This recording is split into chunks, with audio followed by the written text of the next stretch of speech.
চাটমোহর গজারি ব্রিজে গেলাম মামা মামনির সঙ্গে ঘুরতে। তো আসসালামু আলাইকুম গাইস, কেমন আছেন?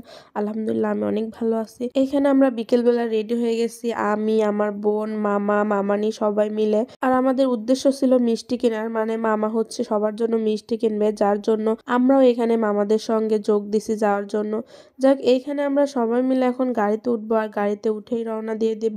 এখানে আমি ফার্স্টে গাড়িতে উঠলাম, তারপরে সবাই উঠলো, উঠে এখানে আমরা রওনা দিয়ে দিছি। এখন চলে যাব আমরা মিষ্টি কিনতে। তো আমাদের উদ্দেশ্য ছিল বনগ্রাম থেকে মিষ্টি কেনা, মানে মিষ্টি ওইখান থেকে কিনবো। মামার নাকি পরিচিত একটা দোকান আছে, তো আমরা জানি না, তো আমরা তো যাচ্ছি এখানে মজা করতে, মানে ঘোরার জন্য। এখন ঘুরবো এই চিন্তায় আছি। যাক, এইখানে আমরা বাজার পার হচ্ছি, মানে মহেলা বাজারটা পার হচ্ছিলাম। তো এখানে আমার মামার এক ফ্রেন্ডের সঙ্গে দেখা হয়ে গেছিল। তো মামা ওইখানে নেমে তার সঙ্গে দেখা করার জন্য বাইরে গেছিল। যাক, তারপরে এই তো আমরা বনগ্রাম বাজারেও চলে আসি।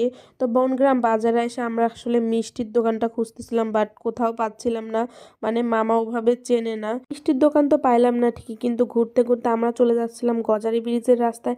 আর দেখেন প্রকৃতিটা কি সুন্দর লাগতেছে। যাক, ওই রাস্তায় এসে দেখি এত পরিমাণে মানুষ, আর আমি শুধু ভাবতেছিলাম যে বিশেষ দিন ছাড়াই যদি রাস্তায় এত পরিমাণে মানুষ থাকে, তাহলে বিশেষ দিনে কত পরিমাণে মানুষ থাকবে আপনারা একটু ভেবে দেখেন। আর গজারি ব্রিজ আপনারা কে কে গেছেন অবশ্যই জানাই যাবেন। আর আপনার বাসা কোথায়, মানে চাটমোহরের মধ্যে আছে নাকি, এটাও বলে যাবেন। আমি কিন্তু চাটমোহরের মেয়ে, যাই হোক চাটমোহরের অনেক জায়গায় আমি চিনি না, তো এখন থেকে একটু চিনা শুরু করছি, মানে এখন একটু একটু ঘোরা হয়। যে এখানে আমরা গজারি ব্রিজ সাইডে এসে একটু ফাঁকা জায়গায় নামছি। ফাঁকা কি বলবো, যে পরিমাণে গাড়ি ঘোড়া চলতেছে, মানে রাস্তাও ঠিক মতো পার হওয়া যাচ্ছে না, মনে হচ্ছে যে শহরের মধ্যে আছি। যাই হোক, জায়গাটা কিন্তু অনেক সুন্দর, আপনারা অবশ্যই যায় ঘুরে আসতে পারেন। ওইখানে আমরা অনেকক্ষণ সময় ছিলাম, যাই ভিডিও পিক সবাই উঠি, যেহেতু গেছি সবাই মিলে, তো সবাই মিলে অনেকগুলো পিক উঠে আসি। তারপরে এইখানে এখন আমরা চলে যাব বাসায়। আর তখন কিন্তু প্রায় সন্ধ্যায় লেগে গেছিল, মানে সূর্য ডুবা ডুবা ভাব।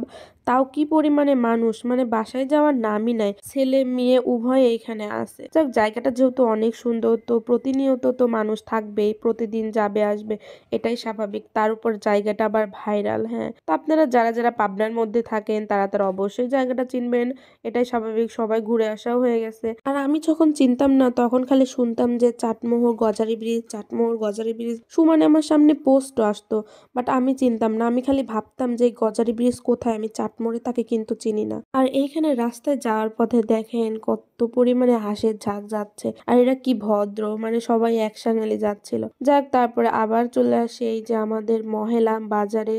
তারপরে চলে আসি রেলপথের, মানে রেল লাইনের এখানে। আর এইখানে যে মহেলা বাজারের উপর আমরা থামবো, এটা আমি আসলে জানতাম না।